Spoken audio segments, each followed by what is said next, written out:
ولا تتبعوا خطوات الشيطان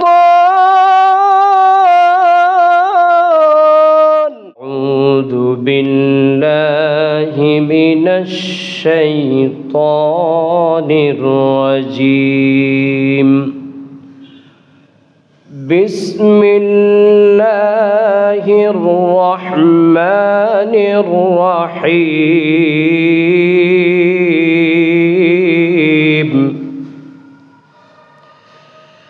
يا أيها الذين آمنوا ادخلوا في السلم كافة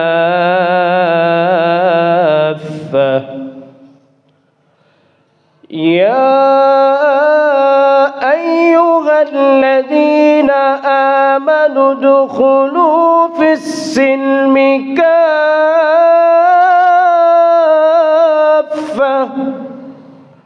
ولا تتبعوا خطوات الشيطان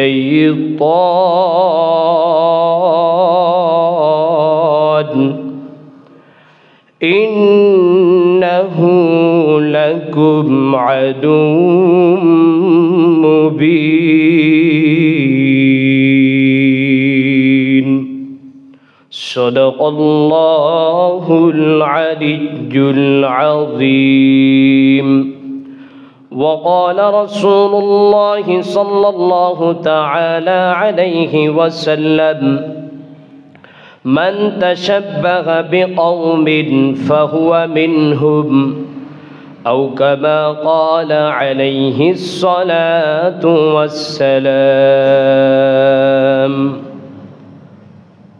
আলহামদুলিল্লাহ আল্লাহ পাকের দরবারে লাখ কোটি শুকরিয়া। আল্লাহ রব্বুল ইজ্জত আমাদেরকে দয়া করে মায়া করে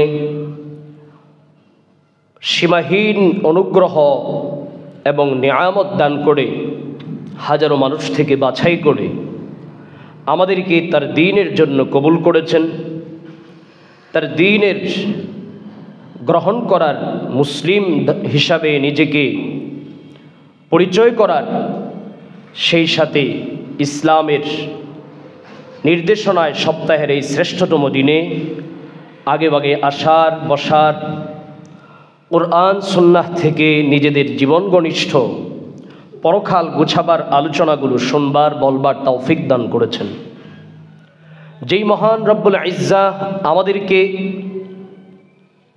এতগুলো দয়া করেছেন, একদিক থেকে আমাদেরকে মানুষ বানিয়েছেন। কুকুর, শিকার, শৃগাল, শিয়াল, বানর অনেক কিছু বানাতে পারতেন।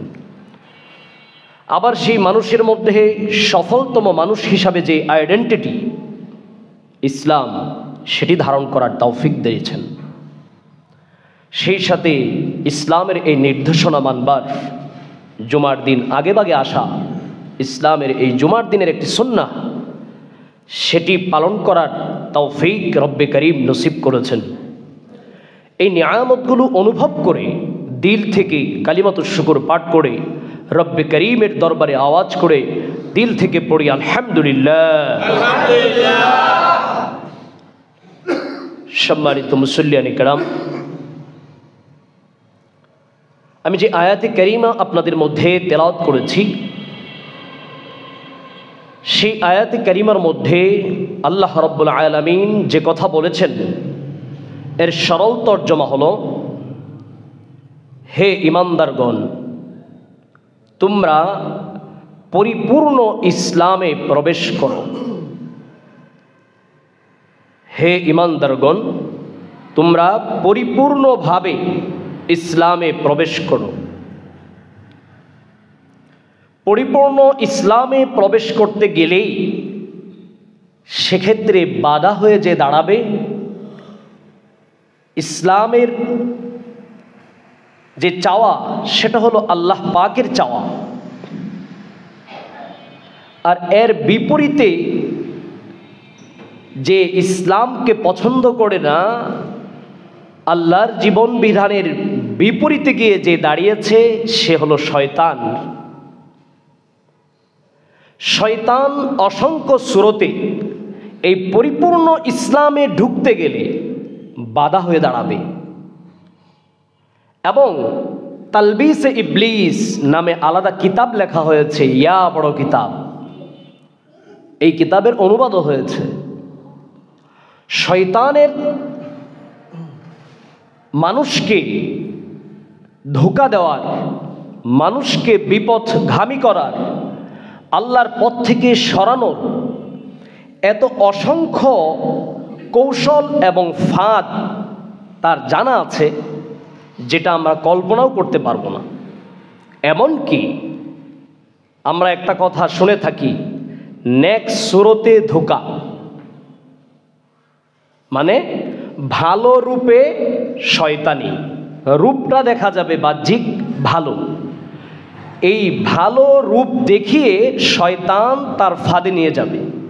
তার মানে বুঝতেই পারছেন কতটা ডেঞ্জারাস, কতটা কৌশলী সে, যে একজন ব্যক্তিকে ভালোটার বাহ্যিকভাবে দেখিয়ে তাকে মন্দের পথে নিয়ে যায়। এজন্য আল্লাহ রাব্বুল আলামিন এই আয়াতের শুরু অংশে যে কথা বললেন, হে ঈমানদারগণ, তোমরা পরিপূর্ণভাবে ইসলামের মধ্যে প্রবেশ করো। এই পরিপূর্ণভাবে ইসলামে প্রবেশ করতে গেলে মানুষ তার কুপ্রবৃত্তি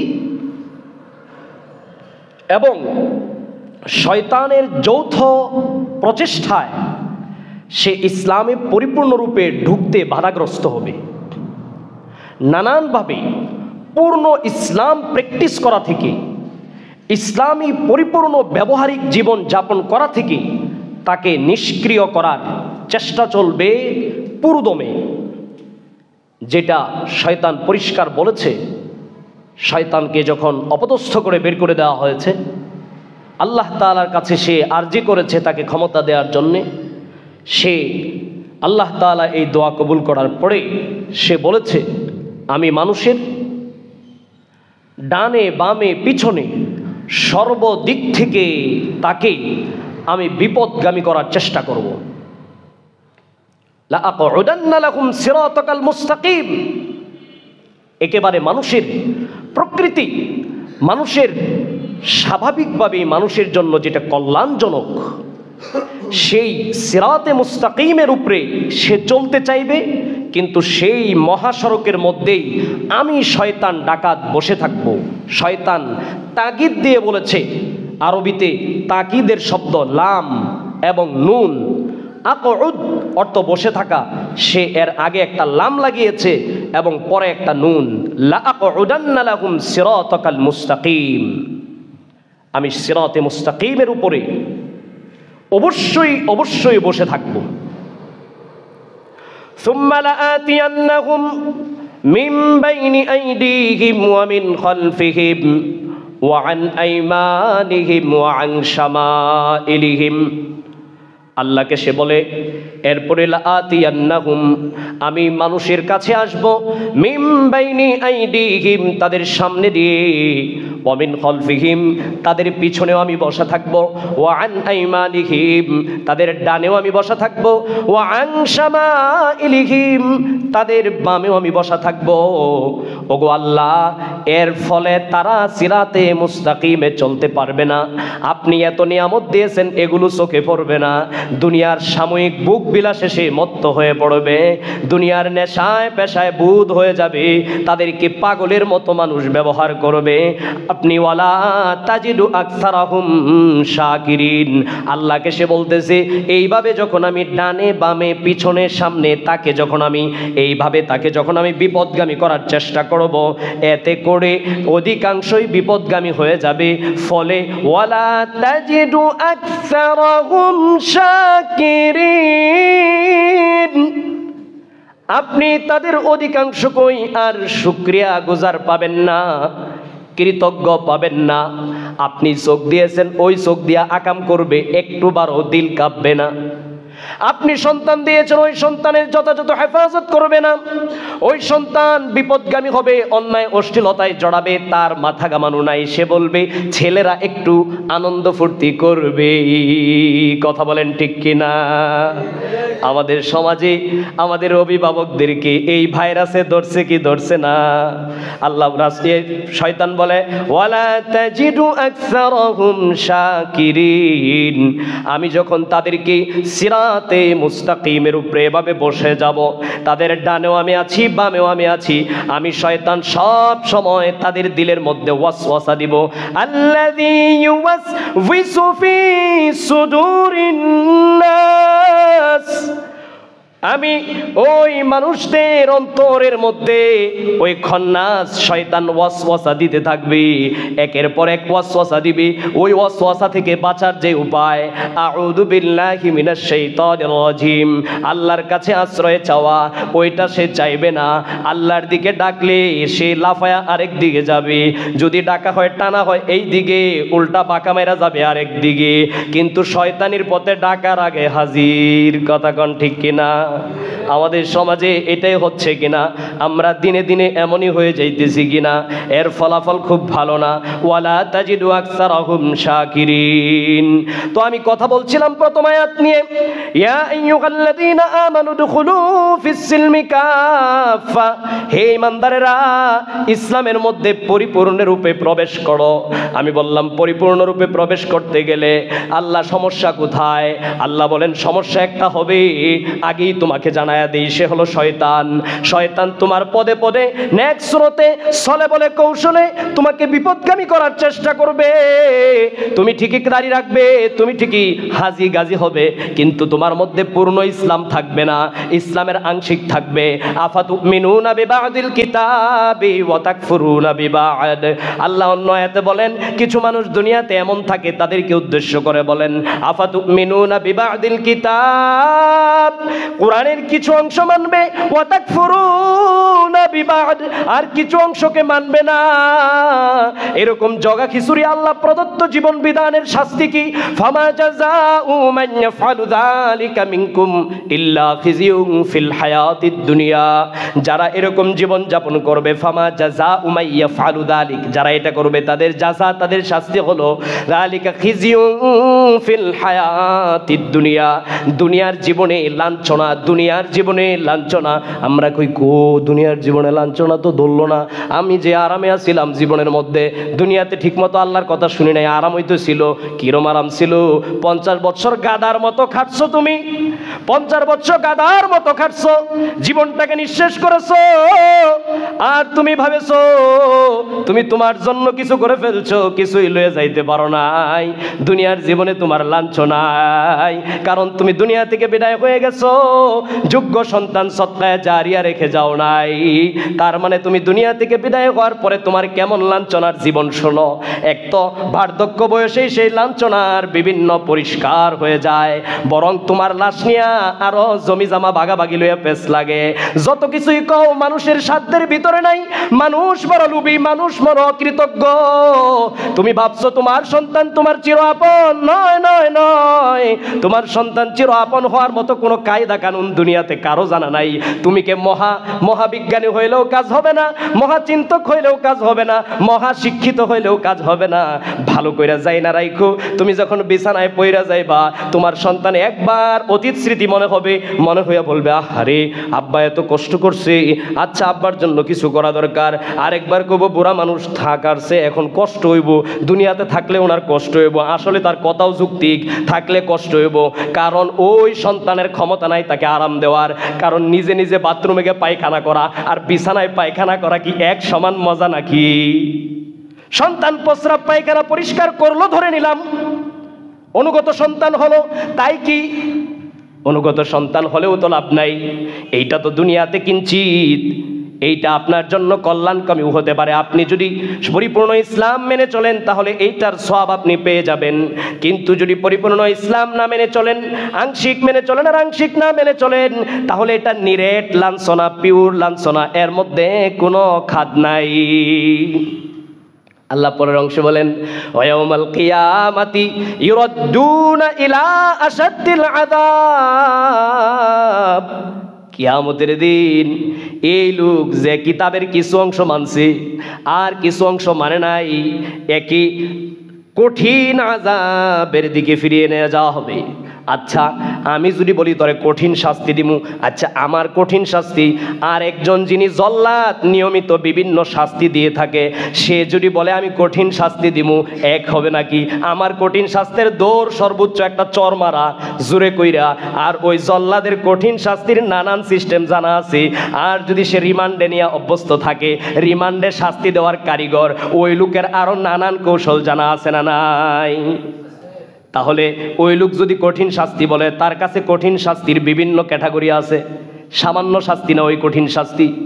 ইলা আশাদ্দিল আযাব অর্থ বুঝতে হবে ও মুসলমান, ইলা আশাদ্দিল আযাব। আল্লাহ শুধু আযাব বললেই চলে, এটা বিরাট বড়, কারণ আল্লাহ রাব্বুল আলামিন যদি খালি আযাবের কথা বলে সেইটাই ভয়ঙ্কর হতে পারে। সেই জায়গায় আল্লাহ যদি কয় আশাদ্দুল আযাব, আল্লাহর কাছে আযাবের এত এত আইটেম আছে, দুনিয়ার মানুষের আযাবের কল্পনা যেখানে শেষ, আল্লাহ রাব্বুল আলামিনের আযাবের আইডিয়া সেখান থেকে শুরু। কথা বল ঠিক কিনা? সুতরাং কঠিন শাস্তির দিকে নিয়ে যাওয়া হবে। তাহলে আমি যেটা বলছিলাম, এই আয়াতের সরল তর্জমা যেটা নিয়ে আমি আলোচনা শুরু করেছি, হে ইমানদারগণ তোমরা পরিপূর্ণভাবে ইসলামে ঢুকো। আমি বললাম ওগো আল্লাহ পরিপূর্ণভাবে ইসলামে ঢুকবো তো সমস্যা কোথায়? আল্লাহ বলে না, কিছু সমস্যা হবে, আমি আগেই জানায়া দিতাছি, ওইগুলাকে তোমার মোকাবেলা করতে হবে। পরিপূর্ণ ইসলামে ঢুকতে গেলে নানান দানাই ফানাই নানান কিছু তোমার সামনে আসবে, সমাজ আসবে, সংস্কৃতি আসবে, সামাজিকতা আসবে, বিভিন্ন বিষয় আসবে।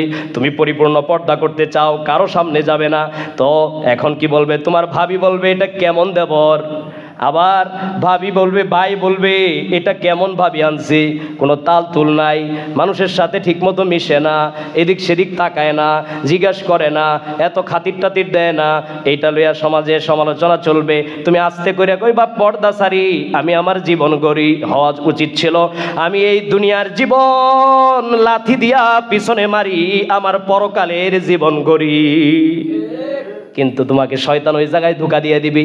মানুষকে আল্লাহ তাআলা যেহেতু প্রকৃতি ভালো দিয়েছেন, এজন্য মানুষ ভালো কাজ করতে চায় না তা না, কিন্তু ভালো কাজ করতে গিয়ে এক একটা যখন বাধার মধ্যে পড়ে, কেউ একটা প্রথম বাধার মধ্যে আটকা যায়, থাক দরকার নাই, কেউ এইটা একটু যুদ্ধ করে একটু আগায়, এরপরে স্টেপে গিয়ে কয় থাক দরকার নাই, কেউ ওইটাও পাড়ি দেয়া দেয়, সর্বশেষ স্টেপে গিয়ে আটকা যায়, দুনিয়ার পূজায় সে লিপ্ত হয়ে যায়, মানুষকে খুশি করার ধ্যানে সে লিপ্ত হয়ে যায়, রব্বুল আলামিনের কথা আস্তে করে ভুলে যায়। রব্বুল আলামিন জানেন এগুলো, এজন্যই রব্বুল আলামিন বলে দিলেন শয়তানের অসংখ্য ধোঁকা তোমার সামনে আসবে, এক এক স্রোতে আসবে।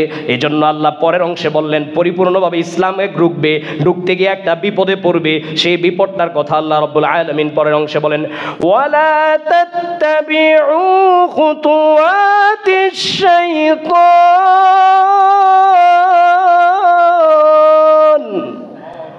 তোমরা শয়তানের অনেকগুলো পথ আছে। খুতুয়াত শব্দ ব্যবহার করেছেন, খুতুয়াত মানে হইল পদরেখা। পদরেখা একটা মানুষ যখন যায় এটা বোঝা যায় না, একটা বড় গরু উট যখন একটা রাস্তা দিয়ে যায় কয়েকভাবে সে পদরেখা রাখে, যদি একটু মাটিটা নরম হয় তাহলে যখন যায় যেই যেই জায়গায় পা দেয় এই জায়গাগুলো চিহ্ন থাকে। কথা বলেন ঠিক কিনা? কিছু চিহ্ন থাকে না, এইগুলোকে বলে পদরেখা।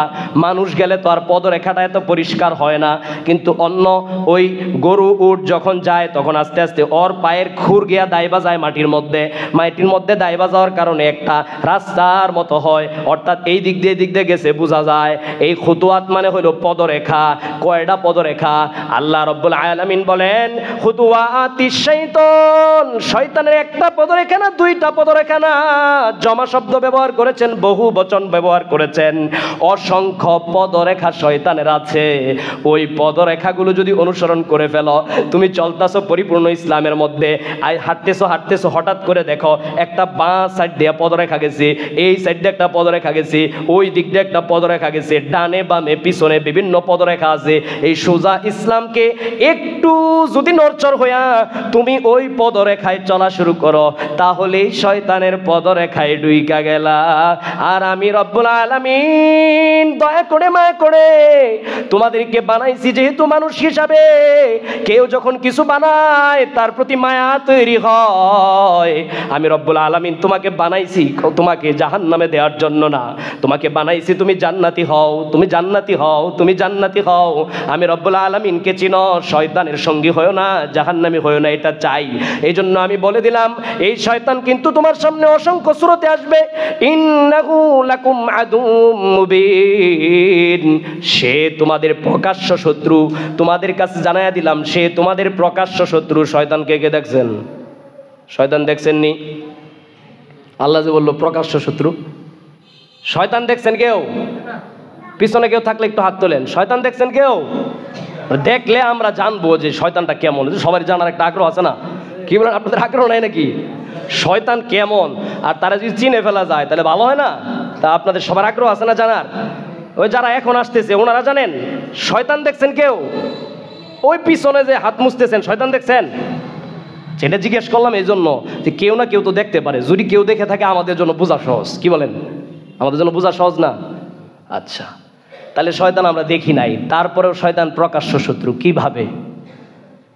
কারণ শয়তানের সব পথগুলো আল্লাহ তাআলা আমাদের কাছে উন্মুক্ত করে দিয়েছেন। আল্লাহ তাআলা ইসলামকে পুরা স্পষ্ট করে দিয়েছেন। ইউরিদুনা লিইউতফিউ নূরাল্লাহি বিআফওয়াহিহিম, দুনিয়ার মানুষ চায় আল্লাহর আলোকে, ইসলামের সুস্পষ্ট আলোকিত পথকে নিভায়া দিতে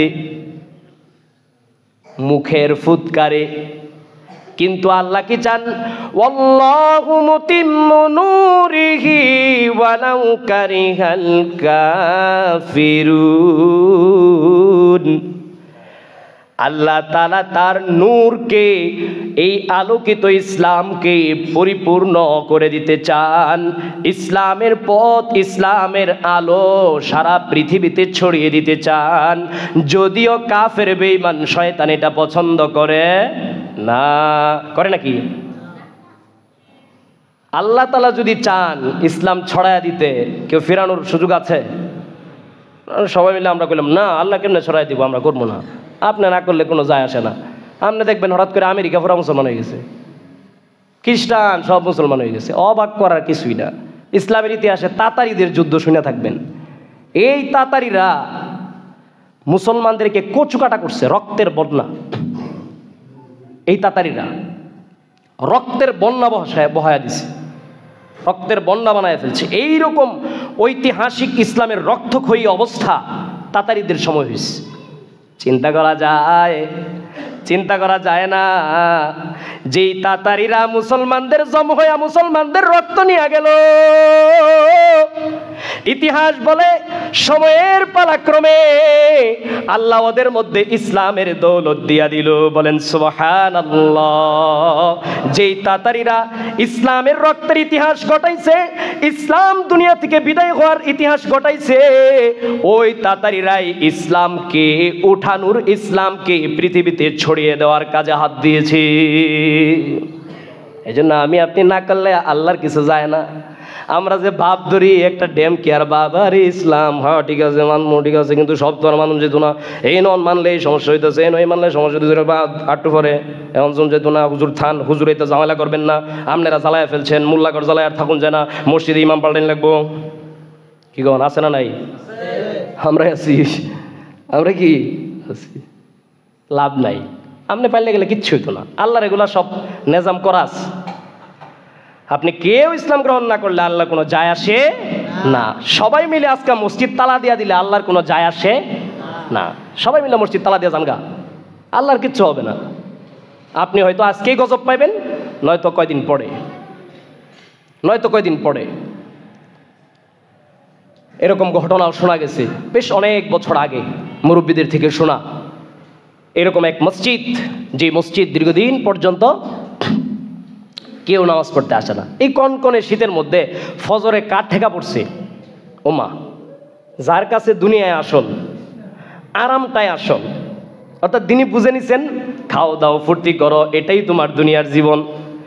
এই লোকের টাইম ফজরের সময়, এই সময় উঠে আসা কনকনে শীতের মধ্যে, আবার ঠান্ডা পানিতে উজু করা, আবার কতক্ষণ এখানে বসে থাকা, এটা কঠিন কাজ না? কি বলেন, কঠিন কাজ না? ওমা, কাফের লেগে তো কঠিনই, স্বয়ং মুনাফিকের জন্য কঠিন। মুনাফিক কেডা? যে প্রকাশ্যে কয় আমি ইসলাম পালন করি, কিন্তু আসলে ভিতরে কি নাই? ইসলাম নাই। এটা আবার কি কইলেন?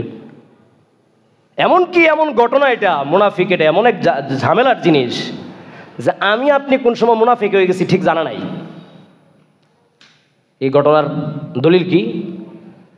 হযরত হুযায়ফা রাদিয়াল্লাহু তাআলা আনহু সম্ভবত রাসূলের একজন সাহাবী ছিলেন, যিনি মুনাফিকদের তালিকা বা বিভিন্ন গোপন বিষয় যেগুলো রাসূল পরিষ্কার বলে যান নাই, সেগুলো শুধু তাকে বলে গেছেন। তো মুনাফিকদের জানাজা পড়া নিষেধ, রাসূল একবার পড়ে ফেলছেন, এরপরে আয়াত নাজিল হয়ে নিষেধ করে দেওয়া হয়েছে মুনাফিকদের কোনো জানাজা পড়বেন না।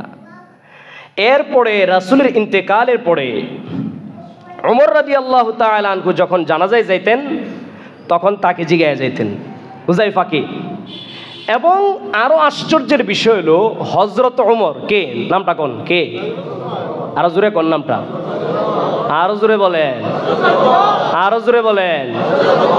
খেলোয়াড়ের নাম তো মস্ত থাকে, এটাও মস্ত থাকা লাগবো। কি বলেন? এই ওমর রাদিয়াল্লাহু তাআলা আনহু তিনি জিজ্ঞেস করতেন হুযায়ফাকে, হুযায়ফা একটু আমার একটা কথা বলবা, একটু বলবা। কি? ওই যে মুনাফিকদের তালিকা আছে না, ওইখানে কি আমার নাম আছে? আল্লাহ, চিন্তা করছেন? কারে কয়? নিজের পরকাল গুছানো, নিজের আখিরাত গুছানো কাকে বলে? প্রকৃত বুদ্ধিমান কাকে বলে? নিজের জীবন গুছানো, নিজের ভবিষ্যৎ ক্যারিয়ার গঠন করা কাকে বলে? হযরত ওমর বলে, আমার ওই মুনাফিকদের তালিকায় আমার নাম আছে কিনা একটু দেখা নাও, কারণ মুনাফিকদের তালিকায় যদি আমার নাম থাকে, আমার এই দুনিয়ার ক্যারিয়ার হয়তো মুসলিম খলিফা হবে, কিন্তু পরকালের আসল ক্যারিয়ার শেষ। দুনিয়ার এই মাকড়সার জালের মতো 2 দিনের ফাও ক্যারিয়ার দেয়া আমার কোনো যায় আসে না। ভয়ঙ্কর বিষয়। আর আমরা তো আজকাল কেউ চেষ্টা করি যে আমি পিওর, এটা বোঝানোর জন্য, হুজুর নামাজ ঠিক মতো পড়ি না ঠিক, বাকি আমার ইমান পুক্তা, আমার ইমান পুক্তা, এই করছি সেই করছি। আহা, এটা তো হিসাব না। আপনার হিসাব হওয়ার দরকার ছিল কি কি করেননি, কিন্তু আমাদের হিসাবটা কত ক্লোজ না, কত পরিষ্কার হিসাব যে কি কোন হুজুর আমি তো নামাজ টামাজ একটু আসলে ঠিক মতো পড়তে পারি না, নানান ব্যস্ততায় থাকি, পারিবারিক চাপ, সাংসারিক চাপ, এরপরে চাকরি বাকরি, এগুলোর চাপ। চাকরি বাকরি দিছে কে? কে দিছে? দুনিয়ার বসের হুকুম মাই না, আল্লাহর হুকুম মানার সময় পাও না, আবার দান্দা ফান্দা আলাপ হুজুরের সামনে করো, জায়গা পাইছো না বদমাইশির, আল্লাহর কাছে কি জবাব দিবা? বাটপারির একটা তোর লিমিট আছে, এটা লিমিট ছাড়া বাটপারি। সুন্দর করে তুমি বলো, হাজার ব্যস্ততা তোমার, অফিসে যাওয়ার সময় তোমার ব্যস্ততা ঠিক থাকে, ব্যস্ততা এক পাশে থাকে, অফিসের হুকুম আরেক পাশে থাকে, কিন্তু আল্লাহর বিধানের বেলায় তোমার এটা হয় না। তুমি যতই দানাই ফানাই করো, আল্লাহ তো সবুর, আল্লাহ তাৎক্ষণিক ধরে না, ধরলে পরে ছাড়ে না, তবে সময় মতে কাউকেই ছাড়ে না। আল্লাহ হলো সবুর, আল্লাহর একটা নাম আছে কি? সবুর। নাইলে তুমি যখন এক ওয়াক্ত ফজরের ওয়াক্তে নামাজ পড়ছো না, তুমি জোহরের ওয়াক্তের সময় আর বাইরে বের হওয়ার সুযোগ থাকতো না, প্যারালাইসিস হয়ে ঘরে বসে থাকতা, কিন্তু আল্লাহ সবর হওয়ার কারণে আল্লাহর হুকুম হয়েছে আসসালাতু খায়রুম মিনান নাওম, ফজরে আসো নাই, তাও ডিস্টার্ব করে নাই। তুমি তো সুস্থ থাকিয়া আস্তে করে ফজরে আইছো না, এবার জোহরও মাক্কি মারা শুরু করছো। আল্লাহ যদি সবুর এই গুণ আল্লাহ না থাকতো, তাৎক্ষণিক ধরে ফেলতেন, তাহলে এটা হইতো। তোমাকে তাওবার সুযোগ দিয়েছেন, তুমি তো তাওবার সুযোগ নেও নাই, জোহরে আসো নাই, আসরও আসো নাই, জীবন শেষ। চেগল সালে উমরে আজিজত গুজাশ, মেসাজে তু আজ তিফলি নগাশত, چهل سال عمر عزیزت گذشت مجاز تو از طفلی نگشت 40 বছর তোমার জীবন থেকে অতিবাহিত হয়ে গেল, এখনো তোমার আসল জীবনের পরিপক্ক জ্ঞান আসলো না, এখনো তুমি দুনিয়া জীবন রয়া শিশু বাচ্চাদের মতো পড়ে রইলা। चहल साल उम्रे अजीजत गुज़ाश्त मेजाज तू आज तिफली नगाश्त। অথচ কি দরকার ছিল তোমার জীবনের হিসাব কষা, জীবনের হিসাব কষা। আমি এখানে আসছি প্রবাস জীবনে, আমার জীবনকে গুটায়া নিতে হবে, আমার জীবনকে এখান থেকে আচ্ছা মতো অর্জন করে নিতে হবে, কারণ আমি দুনিয়ার ভিতরে থাকবো সীমিত সময়। অতএব এখানের উপার্জন আমার সীমিত সময়ের জন্যই দরকার। এর সীমিত সময়ের পরে অর্থ করি পরে থাকলেও সেটা আমার বুক করার সুযোগ থাকবে না। সুতরাং যেখানে গেলে পরে ওইখানে আমার অনন্তকালের জীবন, ওইখানের জন্য 2 হাতে খামসায়া কামাই করতে হবে। কিন্তু আমরা পুরা উল্টাটা ঢুকছি, 2 হাতে খামসায়া কামাই করার দরকার ছিল পরকাল, আর আমরা 2 হাতে খামসায়া কামাই করছি দুনিয়া, দুনিয়ার আনন্দ ফুর্তি। 2 হাতে খামসায়া কেন বললাম? কারণ আমাদের হালাল হারাম জানবার প্রয়োজন হয় না। আমাদের দুনিয়ার মধ্যে আমরা যত কাজ করি প্রত্যেকটা কাজের সাথে হালাল হারামের সম্পর্ক আছে না নাই? কিন্তু আমরা জিজ্ঞাসা করি না, খালি জিজ্ঞাসা করি হুজুর গো নামাজের মাসলা কি, হুজুর গো সেজদাতে দিলাম ঠিক মতো হবে কিনা। ওরে ভাই, আল্লাহ তাআলা তোমাকে সৃষ্টি করে তোমার এই জীবনটার পুরাটাই, পুরো প্যাকেজটাই তোমার আমার যদি 60 বছরের জিন্দেগি হয়, এটা পুরাটা প্যাকেজ করা। এই 60 বছরের জিন্দেগির একটা কইরা ফুটা পড়তেছি, এই ফুটাটা কাজে লাগলে আরেক দিক দিয়ে নেক আমলের পাল্লা বাড়ি হয়ে যাইতেছি, এই দিক দিয়ে আরেকটা দিন পড়তেছে, মানে ওই 60 বছরের জিন্দেগির আরেকটা ফুটা পইরা গেল, এই দিক দিয়ে তোমার আমল নামা হয়তো ভালো হবে নয়তো মন্দ হবে। ফামান ইয়ামাল মিসকালা যাররাতিন খায়রান ইয়ারা, যদি সামান্য ভালো কাজ করো পায়া যাবা দিয়ে দিবে। মালিক বড় কৃতজ্ঞ, মালিক বড় মূল্যায়ন করে, মালিক সামান্য পাওনাও তোমাকে পরিশোধ করবে। কিন্তু ওয়ামান ইয়ামাল মিসকালা যাররাতিন শাররান ইয়ারা, আর যদি সামান্য মন্দ কাজ করো, একেবারে ছোট বালুকণার মতো ছোট একটা মন্দ কাজ করেছ, সেটারও তোমার বিচার হবে, মিজানের পাল্লায় সেটাও উঠবে। ওয়াল ওয়াজনু ইয়াউমা ইযিনিল হক, সেদিন মিজানের পাল্লা যে স্থাপিত হবে সেটা সত্য কথা। ওয়াল ওয়াজনু ইয়াউমা ইযিনিল হক ফামান সাকুলাত মাওয়াজিনুহু, যার মিজানের পাল্লা ভারী হবে, ফাউলাইকা হুমুল মুফলিহুন, সেই তো আসল সফল কাম। সফলতার চাবি, সফলতার সংজ্ঞা তোমরা কেমনে বানাই নিলি? সফলতা সেই ব্যক্তি যার মিজানের পাল্লায় আমলনামা ভারী হবে। দুনিয়ার পাল্লায় তার অ্যাকাউন্টে কোটি কোটি থাকার নাম তার সফল কাম না। তার আসল সফল কাম তো হলো যার মাওয়াজিনুহু ফামান সাকুলাত মাওয়াজিনুহু, পরকালে যখন আল্লাহ ওই হাসরের মাঠে মিজানের পাল্লা স্থাপন করবেন, ওই মিজানের পাল্লায় যখন তোমার আমলনামা উঠানো হবে, আর আমলনামার ভালো আমলনামা যেই দিকে রাখা হবে আর মন্দ আমলনামা আরেক দিকে রাখা হবে, এই ভালো আমলনামার পাল্লাটা যখন ভারী হয়ে যাবে তখনই তুমি থামতে পারো। এইবার তোমার বুক দরফর করা থামতে পারে, এইবার তুমি স্থির হইতে পারো, এইবার তুমি শান্ত হতে পারো। অথচ দুনিয়ার একটা বাড়ি কইরা তোমার ভিতরে আনন্দ চইলা আসে, জান্নাতের বাড়ি নিশ্চিত না কইরা জাহান্নামের আগুন থেকে তুমি মুক্ত না হইয়াই তোমার হৃদয়ের মধ্যে ভালো লাগা তৈরি হয়ে যায়। এইটা তোমার কোনো সফল কাম না। ওমান খাফফাত মাওয়াজিনুহু, আর যে ব্যক্তির আমলনামা সেই দিন হালকা হয়ে যাবে, দুনিয়ার ভেতরে কোটি কোটি টাকাও কোনো কাজে আসবে না। আল্লাহ রাব্বুল আলামিন অসংখ্য কোরআনের আয়াতে এই মেসেজটা দিয়েছেন, তোমাদের সম্পদ, তোমাদের এই কিছু কোনো কাজে আসবে না। অন্য আয়াতে আল্লাহ আরো সুন্দর করে বলেছেন যে অপরাধী সেই দিন দাঁড়াবে, অপরাধী দাঁড়ায় বলবে আল্লাহ আমার দুনিয়াতে যে সম্পদ ছিল, শুধু দুনিয়া না, মানুষের যখন মাথা ঠিক থাকে না অন্যের জিনিসও দিয়া দিবার চায়, কয় ওইটাও দিয়া দিলাম, ওইটাও দিয়া দিলাম তাও আমারে ছাড়, ওইটাও দিয়া দিলাম তাও আমার এখান থেকে বাঁচা। আসলে ওইটা তার না, কিন্তু মাথা ঠিক নাই। কোরআন শরীফের মধ্যে আল্লাহ রাব্বুল আলামিন বলেন তারা বলবে দুনিয়া এবং আসমানে যত কিছু আছে সব দিয়া দিলাম, এর বিনিময়ে আমারে মুক্তি দেও। আসলে তো এগুলো কোনোটাই তার না, কিন্তু মাথা ঠিক নাই, আওলায় গেছে। ওমান খাফফাত মাওয়াজিনুহু ফাউলাইকা হুমুল খাসিরুন। তাহলে যা আমরা বলছিলাম, আমাদের এই জীবন ভোগ বিলাসের জন্য নয়, কিন্তু আমাদের সব কিছু আজ শয়তান তার সেই যে ধাপগুলো আছে, যে কৌশলগুলো আছে, এক একজনের কাছে এক একভাবে বিড়ছে। আমরা শয়তানকেই প্রশ্রয় দিচ্ছি। এই শয়তানের বিপক্ষে যেতে পারে, শয়তানকে দূরে রাখতে পারে, এর ব্যবস্থা ছিল, অব্যর্থ চিকিৎসা ছিল কোরআন।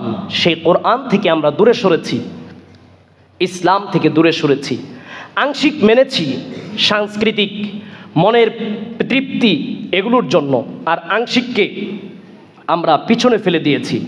ওগুলো যদি কেউ ভালোভাবে বুঝাইতে চেষ্টা করে, তাইলে আমরা মনকে এভাবে বুঝাই যে এই সব কিছুতে কান দেওয়া যাবে না, দুনিয়াতে আসছি কয়েকদিন ফুর্তি করে নেই, কয়দিন আর বাঁচবো, এই কথা বলে কি বলে না? বলার কি দরকার ছিল? এই কথা না বলে বলার দরকার ছিল দুনিয়াতে আসছি কয়দিন আর বাঁচবো, কষ্ট যাই হয় হোক আমি তাহাজ্জুদ ছাড়বো না, কষ্ট যাই হোক হোক আমি আমার জিকিরে ফিকিরে, ঠোঁটটা শুধু নড়তেই থাকবে সুবহানাল্লাহ, ঠোঁটটা শুধু নড়তেই থাকবে আলহামদুলিল্লাহ, ঠোঁটটা শুধু নড়তেই থাকবে আল্লাহু আকবার। কারণ এই দুনিয়াতে কাজ হইল কাজ করার, আর দুনিয়া মাজরাআতুল আখিরা। ও মুসলমান ভাইরা, এই দুনিয়ার জীবন হলো আপনার যা করতে চান, যা কামাই করতে চান, কামাই করার জায়গা।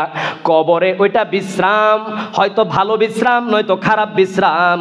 আর জান্নাতে আপনি আনন্দ ফুর্তি করবেন। দুনিয়া আনন্দ ফুর্তির জন্য না, জান্নাতে আপনি আনন্দ ফুর্তি করবেন। দুনিয়া হলো কাজের জায়গা, ভালো করে ভাগ করে নেন।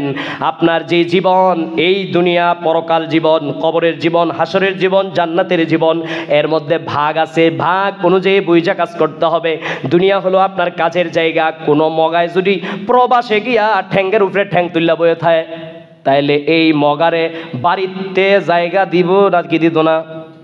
এটারে কইব তাড়াতাড়ি দৈরান না, আচ্ছা মতো পিঠা বেক্ষণ কোথাকার প্রবাসে গেছস, কয় আমার কষ্ট লাগে এত কাম টাম। আর তোর যতই কষ্ট লাগুক, বাপ মাই বলবে, বাপ মা তো সবচেয়ে দয়াশীল, বলে যতই কষ্ট লাগুক গেছস প্রবাসে, ওখানে কি তুই বারবার যেতে পারবি? বুঝাবে, আসলে বারবার যেতে পারবেন না। আল্লাহ রাব্বুল আলামিন সব সতর্কই করেছেন, আল্লাহর কাছে কোনো জবাব আমাদের থাকবে না। মুফাসসিরিনে কেরাম বলেন আল্লাহ তাআলা সব বলে দিয়েছেন এজন্য যাতে আমরা আর কোনো উজর না দাঁড় করাইতে পারি। আসলে তো কোনো উজরই চলার কথা না, কিন্তু কারণ আল্লাহ বানাইছে, যা বলবে তাই মানতে হবে। তারপরেও কোনো উজরই যেন দাঁড় না করাইতে পারি, এজন্য সব ব্যবস্থা করে দিয়েছেন। আমাদেরকে আল্লাহ পাঠায়া, আবার নবী রাসূল পাঠায়া, আবার কোরআন পাঠায়া আমাদের পিছনে লাগাইয়া দিয়েছেন সতর্ক করার জন্য। কিন্তু আমরা তাও যদি সতর্ক না হই, কিছু করার নাই। আল্লাহ তাআলা এই কথাও বলে দিয়েছেন, ওয়াহুম ইয়াসতারিখুনা ফিহা, ওই জাহান্নামের ভিতরে ঢুইকে চিৎকার করে বলবে জাহান্নামীরা, রব্বানা, ও আমাদের রব, আখরিজনা, একবার বের করে দাও, একবার বের করে দাও। একবার বের করে দিলে কি হইব? নিজেই কয় না আমাল সলিহা, সলেহ কাজ করব, ভালো কাজ করব। কয় ভালো কাজ করবি, আগে করছস নাকে? কয় গয়ের আল্লাযী কুন্না না'মাল, দুনিয়ার ভেতরে যে আকাম কুকাম করছি ওই জীবনটা নষ্ট করে ফেলছি। আল্লাহ আরেকবার বের করে দাও, আমি এইবার গিয়া ভালো কাজ করব। আল্লাহ তখন জবাব দিবেন, ফেরেশতারা তখন বলবে আওয়ালাম নুআম্মিরকুম মা ইয়াতাযাক্কারু ফীহি মান তাযাক্কারা। ভালো করে কাল খাড়া করে শুনেন, ভয়ঙ্কর কথা আল্লাহ বলে দিবেন। আল্লাহ মুখের উপর জবাব দিয়ে দিবেন, ওইখানে আর এই দয়া মায়া চলবে না। আওয়ালাম নুআম্মিরকুম মা ইয়াতাযাক্কারু ফীহি মান তাযাক্কার। আল্লাহ বলেন, তখন বলা হবে লাম নুআম্মিরকুম, তোমাকে কি এই পরিমাণ হায়াত দেওয়া হয় নাই?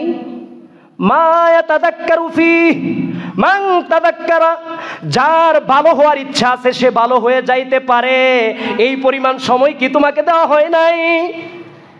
যার ভালো হওয়ার ইচ্ছা আছে, উপদেশ গ্রহণের ইচ্ছা আছে, সে উপদেশ গ্রহণ করতে পারত, এই পরিমাণ কি দেওয়া হয় নাই?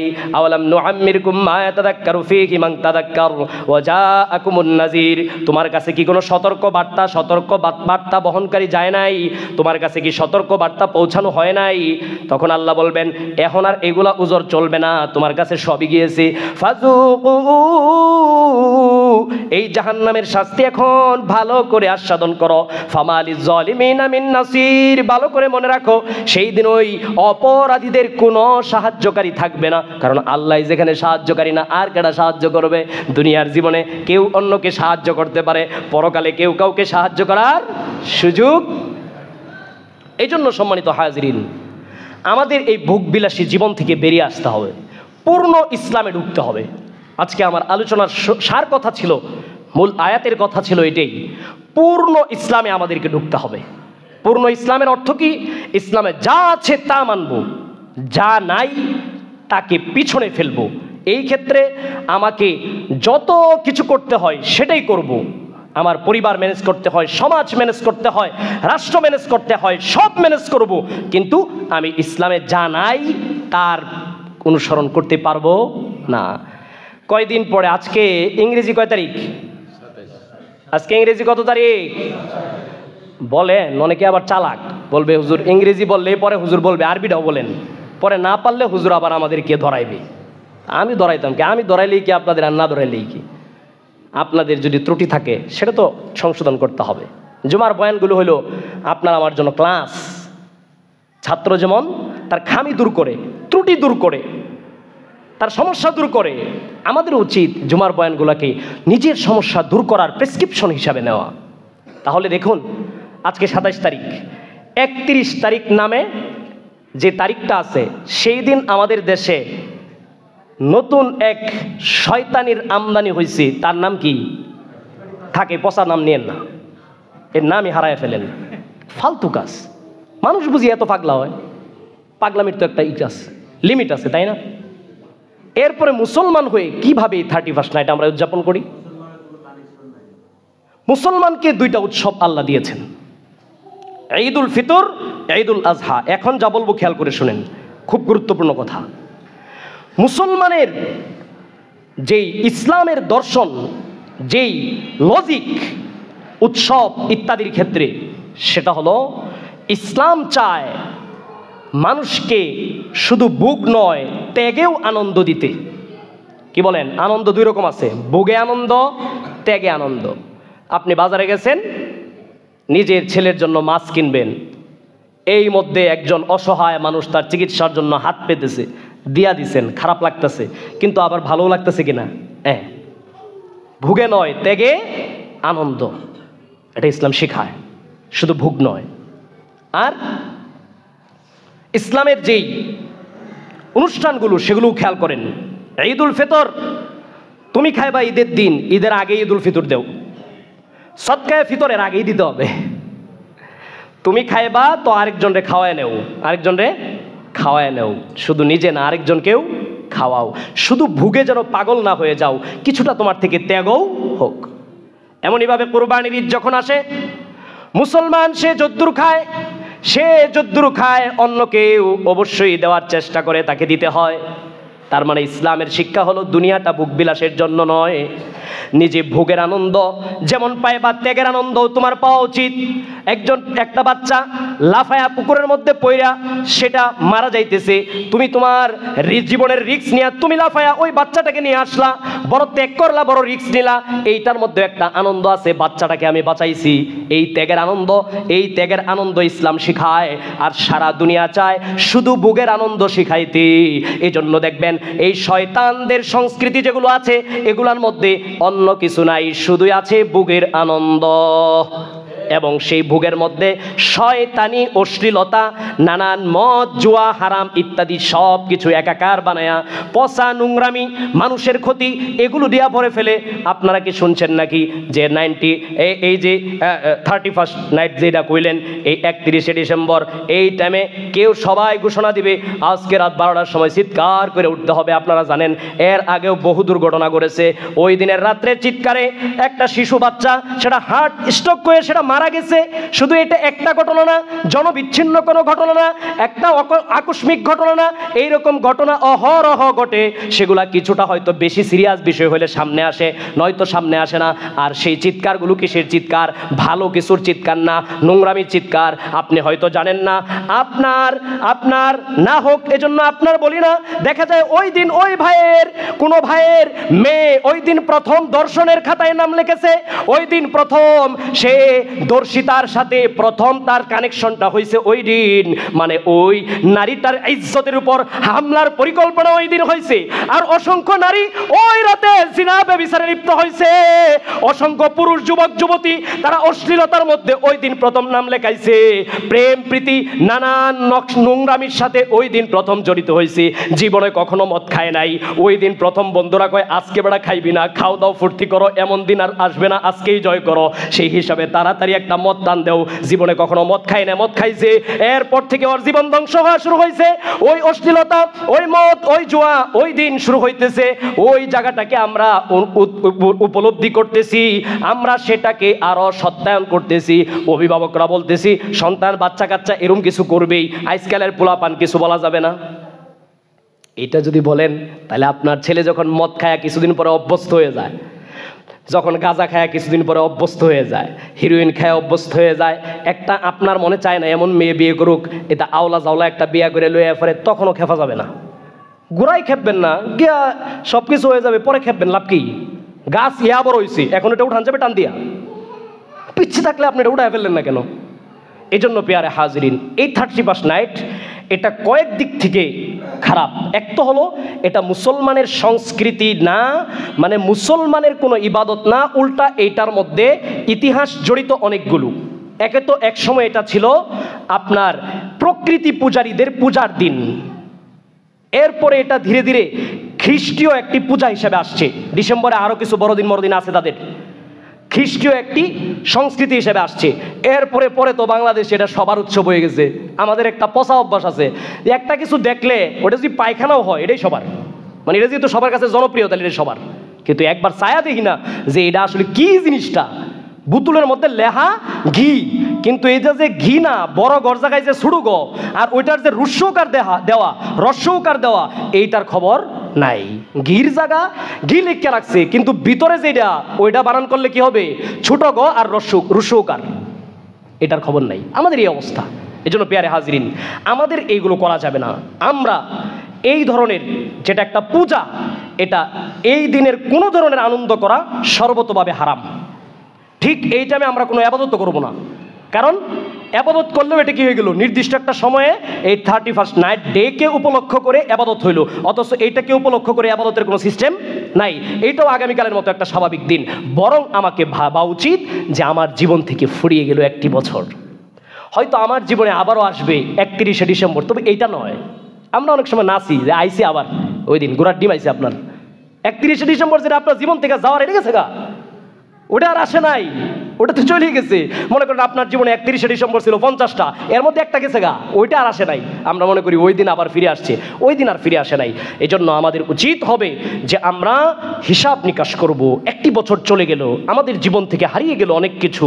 আমার যদি বয়স আল্লাহর খাতায় লেখা থাকে 50, এখন যদি হয়ে থাকে আমার 40, তাহলে আমার আছে আর 10 বছর। গত 1 বছর গেছে গা, মানে 39 থেকে 40-এ আমি পদার্পণ করেছি, মানে আমার জীবন শেষ, কবর একটু কাছে আইছে, কবর একটু কাছে আইছে। সুতরাং ওইটা আমাকে করতে হবে। আমাকে আজ এইটাকে কেন্দ্র করে এটা মনে হইলে যে বছর শেষ, তাহলে আমাকে নতুনভাবে আমল আখলাকের হিসাব নিতে হবে। টাকার হালকাতার সাথে সাথে আমল আখলাকের হালকাতা করা উচিত, যে আমার কি কি ভুল হয়েছে, গত 1 বছরে আমার অর্জন নাই, শুধুই লস, শুধুই লস, আখেরাতের প্রজেক্টে আমার পুরাই লস। সুতরাং আল্লাহর কাছে আমি ক্ষমা চাইব, ওগো আল্লাহ ক্ষমা করে দাও, মাফ করে দাও। পড়েন, আল্লাহ ওগো আল্লাহ ক্ষমা করে দাও, মাফ করে দাও। ওগো আল্লাহ, আল্লাহ ক্ষমা করে দাও, মাফ করে দাও। আমার যখন ফুরাবে দিন আসবে গহীন রাতি, আমার যখন ফুরাবে দিন আসবে গহীন রাতি। আল্লাহ আমাদেরকে সেই কবরের গহীন রাতকে আমাদের জন্য আনন্দময় এবং আল্লাহ পাকের আশ্রয় আমাদেরকে নসিব করুন। ওয়া আখিরু দাওয়ানা আনিল হামদুলিল্লাহি রাব্বিল আলামিন। সকলেই সুন্নত পড়ে নিন।